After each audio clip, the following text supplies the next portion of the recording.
Hello, my name is Michael Murray.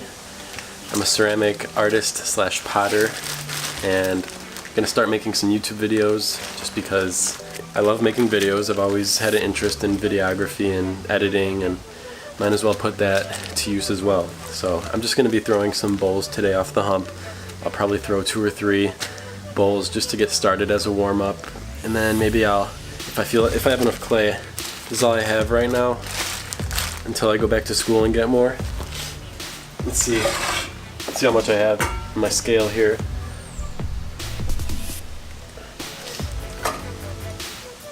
£8. So I could throw a teapot, but you know, we'll just see what happens. Probably a couple bowls, maybe a vase, a teapot, or some mugs. So just gonna get wedging. And I have a little bit of a cold, which is annoying, but it happens.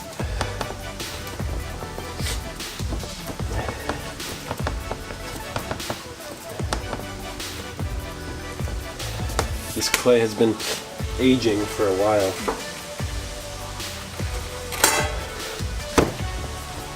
Just sitting, getting nice and plastic.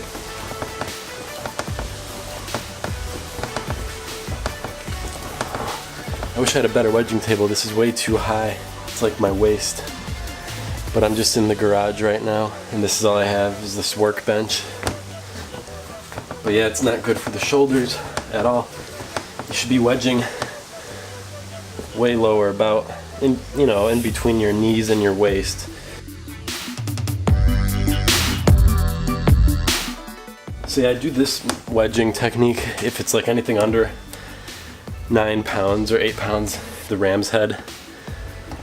I start doing spiral wedging when I get anything more than this.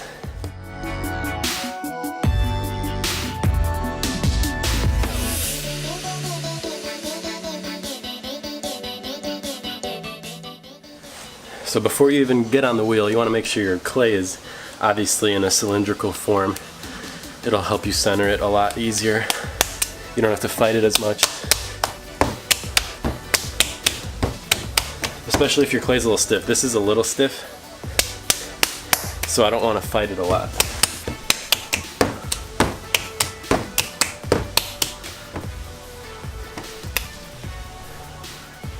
There you go. I will set up by the wheel now. So get the bat. Actually, I don't have a bat on here. This wheel does not take a bat. So just get it a little wet, but not slippery. Just wet enough where your hand, when you rub your hand across it, it should feel like, you should feel resistance. You shouldn't slide. It should be like, it should stop you kind of. That means you're ready to put the clay on there. So yeah, I'm throwing off the hump. I don't need to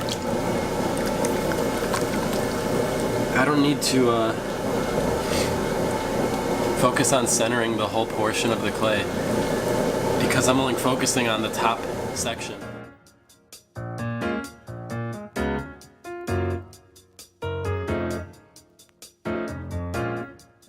So I like to define the foot even before I start throwing. That little ledge, it just gives a place for my pinky to rest and tells me where the bottom of the bowl is. Then I just dive in with my thumb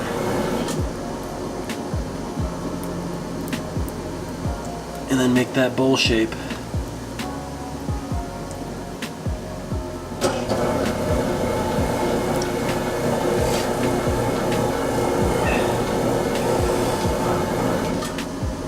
Yeah, bowls are a very great warm-up. They just kind of get you familiar with the clay.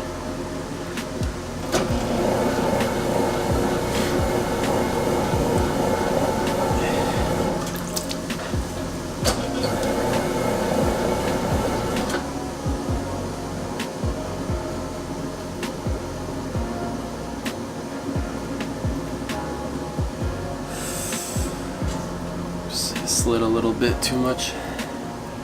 It's alright.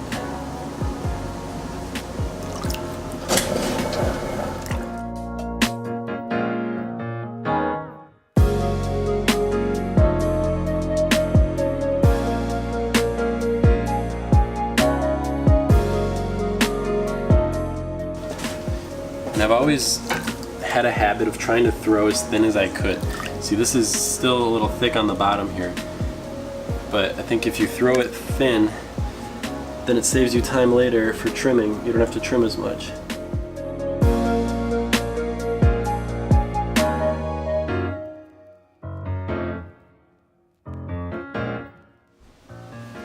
When your bowl gets wider, you want to go slower on the wheel, because if you go fast, it's just gonna flop.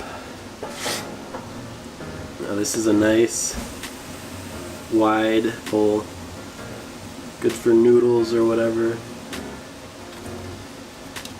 Take that rib again on the inside.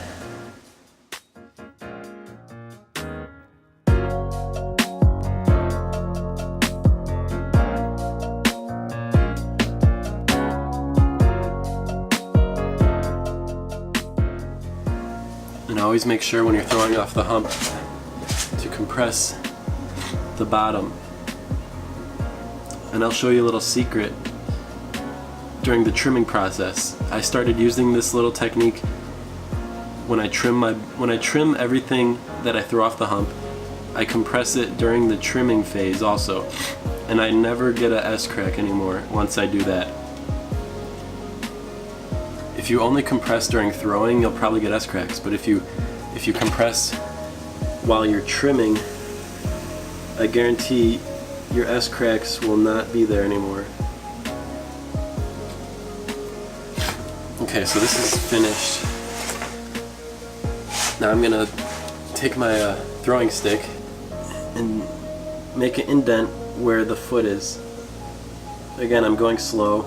You don't need to rush everything, you know. If you have the wheel too fast, you're probably just gonna mess it up.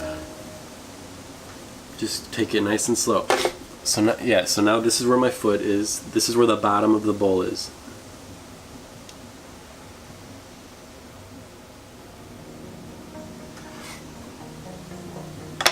And then I take my string, and you get it a little wet, dipping it in my water here. Wipe it off. And then again, like I said, go slow, because I did this so many times going way too fast, and the bowl just flies right off the wheel. But if you go slow, and I'll do a close-up tutorial on this in the future. Just pull it, and you stop the wheel right when you feel the bowl pop off. Stop the wheel, or else you're probably gonna have a bowl to reclaim. Dry your hands. See, I'm gonna pick this up with 2 fingers like that. So I want my fingers to be very dry, or else the bowl's gonna slide out of my hand. Then you just spin the wheel very slow and pop it off. And it just sticks to your fingers.